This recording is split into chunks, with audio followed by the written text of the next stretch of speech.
All right, so we've reached our last lesson of discrete structures. This last lesson is going to be on proving invariants. So it's really going to be applying things we already know. So we've learned how to do proofs by induction, and we've learned how to express properties about our program as an invariant. And so basically what we'll be doing today is showing how we can do a proof by induction to actually prove these properties, to prove these invariants. So, just as a recap, an invariant is a statement that is true during all steps of your program. So, remember, this was something, for a general, anywhere you're looking in your program, this statement should be holding. And so, it should be true at step 0, step 1, and step 1000 of your algorithm. And if it holds for an arbitrary step of your algorithm, then that means it always holds. So that's kind of like what we were talking about with induction, right? We can kind of show, okay, well, if it holds for our n minus one case, it'll also hold for our nth case. And so it's this idea of, it holds for this arbitrarily large n, right? And so, this is kind of is our intuition for why we can prove an invariant using induction. And it also means that, if this invariant always holds, that means it'll hold when the program completes. So that's telling us something about our output. It's letting us guarantee something about the behavior of our program. So if we go back to the algorithm we discussed last lesson, of this procedure that just kind of searches through a list to find the maximum element. So we basically, first just assumed that A naught, this first element, is our max. And then we entered our loop, right? So we made our I equal to 1. And basically, if this value was higher than our max, that became our new max. If not, our max just stayed the same. And then we kept going on with our list. And so if you remember, like that first instance, we called our base case. And so you can kind of already see for our proof by induction, our base case will be something involving this first step here, right? Where we've already looked at A naught, and we're proving something about A sub I. And so I'll talk with I equal to 1, and I'll talk more about that in a minute. But I just kind of want to give the high level idea of what's happening. So basically that's what our base case is. And then the way our inductive step is working is basically saying like, okay, so if it's true for one iteration through our loop, if I was going to step through the loop one more time, I still want my property to hold. So if I were to step through this loop and now have this, my I be here at 2, I still want my property that whatever, we've seen the maximum value so far is currently stored as my max. And similarly, I want that to hold all the way till I get to the end of my list, where I is equal to n. And that way we've looked at everything through index n minus 1.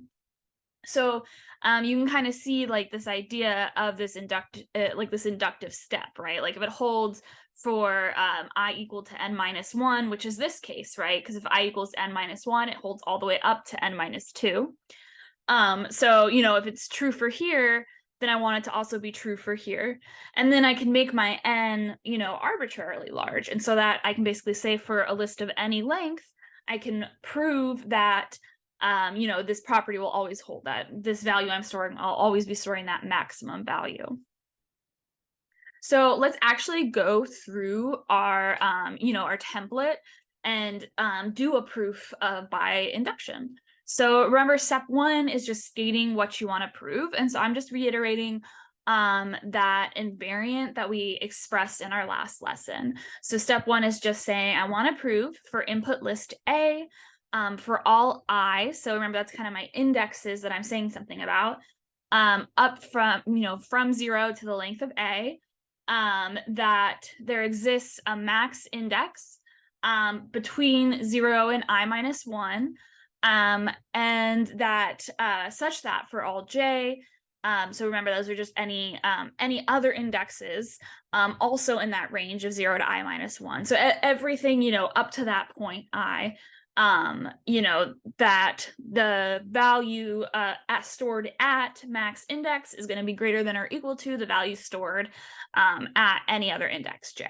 right? So that's just, again, that was, our invariant for saying whatever value I have stored here at max index is going to be larger than any other index. And then step 2, remember, we're just saying what we're inducting on. And so our induction is going to be on I, because that's going to be our variable that's changing through our loop. And now we can talk about our base case. So again, we're doing this base case where our max, where I was equal to 1.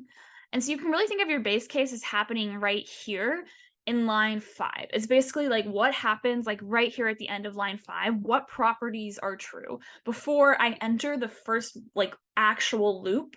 What properties do I have that are true? So like, what am I entering my loop with?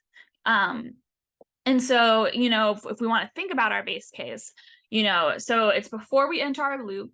And so we've said, I is in between 1 and n minus 1. So that means we're initializing I to be 1. And so what you want to do for your base case proof is you just really want to reason about everything that's happened prior. So you have this I equals 1. And then you basically want to just plug I equal to 1 into your invariant.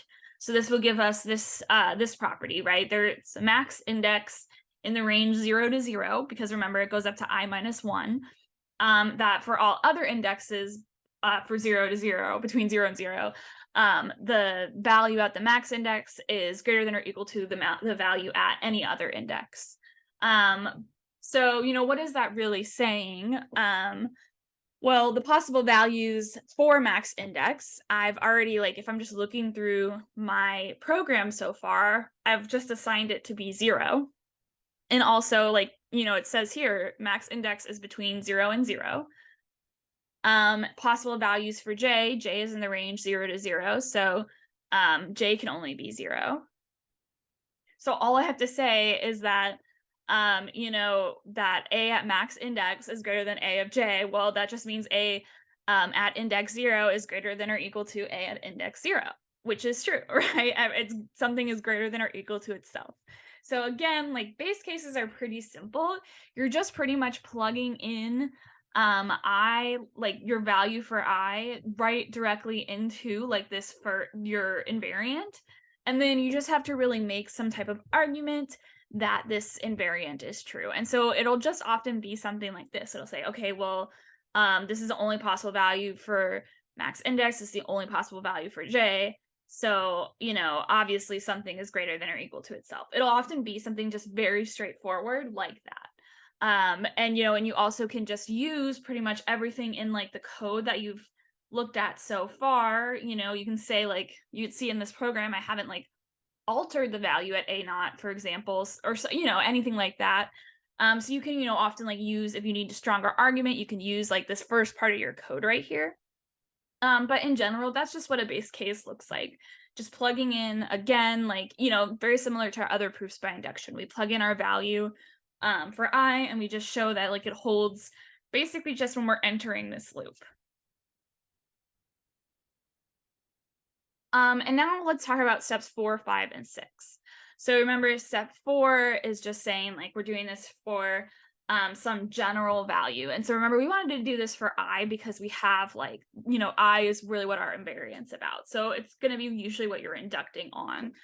And so we have, for a given I greater than our base case, so greater than 1, basically we want to say, we have to choose some value less than I. And so we say for any smaller subset, so any previous loops of our program, we have to say that this property was true. So for all K, where K is less than I, there exists a max index, up to the index K minus 1, and such that for all J, also in that range of indexes, such that the value at that max index is greater than or equal to the value at J. So again, this is basically just saying the other, the same thing I previously said, where it's just, all previous values at leading up to, earlier indexes. these values like should all be less than or equal to the value stored at max index. So really all you're going to be looking at in your like inductive step is like, how is this value max index updating? And because and basically proving that the elements of your list aren't changing, which is kind of, you can just kind of see that in the code. You're not altering your list. So all you need to really talk about is how you're updating max index. But again, so your induction hypothesis is just going to be very similar to like how you do an induction hypothesis for a proof for your other proofs by induction, right? You choose some value smaller than the variable you're inducting on, and you basically reiterate your invariant with but as this induction hypothesis. And then for step 6, you just, again, you want to just kind of state what you want to prove. And so this is just the invariant. This is just you're saying like, I just want to show that there exists this max index, in this range such that, the max index is greater than or equal to all other values. So, yeah, so that would be our steps 4 through 5 is, again, remember step 5 is going to be that first line of our proof. And step 6 is going to be the last line, right? That's kind of like we have this information on step 5. We know that it's true for every value up to I, and we just want to show that it's also true for I. So again, let's kind of just like look at our code to kind of think like about what this proof might look like. So in line 6, you have this if statement, right? Basically, the behavior of the program depends on how of what the value of the element at index I is, right? So if it's larger than your stored max, then you update the max. If it's not larger than your stored max, you don't update the max. So you basically can think of this as a proof by cases. Because again, like remember this inductive step, we're just proving right here what happens within this for loop. So that's why I'm just proving like these 3 lines of code that they're updating our value of the max index correctly is basically all I'm trying to argue, is that the max index is being updated correctly. And so I can go ahead and say, I can just break it into 2 cases. Case 1 is if that element at index I is bigger than any element I've seen so far. So it's, the greatest element I've seen so far. It's my new max. Or it's not my new max. It's less than or equal to the max I've already seen. So, and then I just do 2 proofs. I just break it into 2 separate proofs for each case. So I just say, okay, my first case is that, again, the element at index I is greater than max alum. And so all I do is, line 1, again, we just put our induction hypothesis on our first line. And typically your second line is going to always be you plugging something into your induction hypothesis. That's what we did in our last lesson for induction. So it's, same thing here. So basically I put in my, I express my induction hypothesis, and then I say, okay, well, I know it holds for every value, up to I minus 1. So I plug in up to I, so I can use k equals to I minus 1, right? And so I can plug in I minus 1 into my invariant. And so that's all that I'm doing here on line 2 is I plug in I minus 1 to my invariant. And so all I'm saying here is, okay, so up to index I minus 2, I do have this property that, for all other elements, the max is going to be greater than or equal to those elements. And then on line 3, I can say, this is my assumption right now because I'm doing a proof by cases. So I just put that also in my proof. So on line 3, I just say, okay, the element at AI is greater than max elem. So I just put, this is case 1. I'll do a proof for case 2 as well. But, this is my case 1. You also could put assumption because that's basically what we're assuming for this case. Just make sure anytime you're doing assumption that you cover everything you're assuming. So if I'm assuming the instance where it's greater than max elem, I also need to assume the instance where it's not greater than max elem, which is obviously what we do in our second case. And then, so for line 4, all I want to do is just kind of like look at my code. And so, okay, so if I assume this is true, then in my code, I am entering my if statement.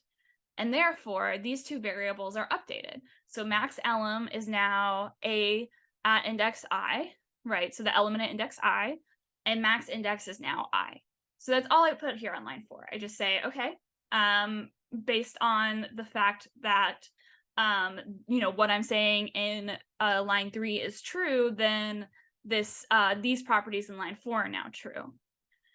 And now I can say, okay, well, then, if max, basically what I'm saying in line 2 is like, okay, the value that I previously had as my max was greater than all the other numbers in my list.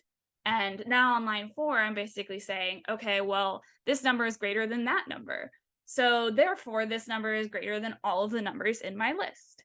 And so that's basically like the argument you're making. You're saying, okay, it was true so far.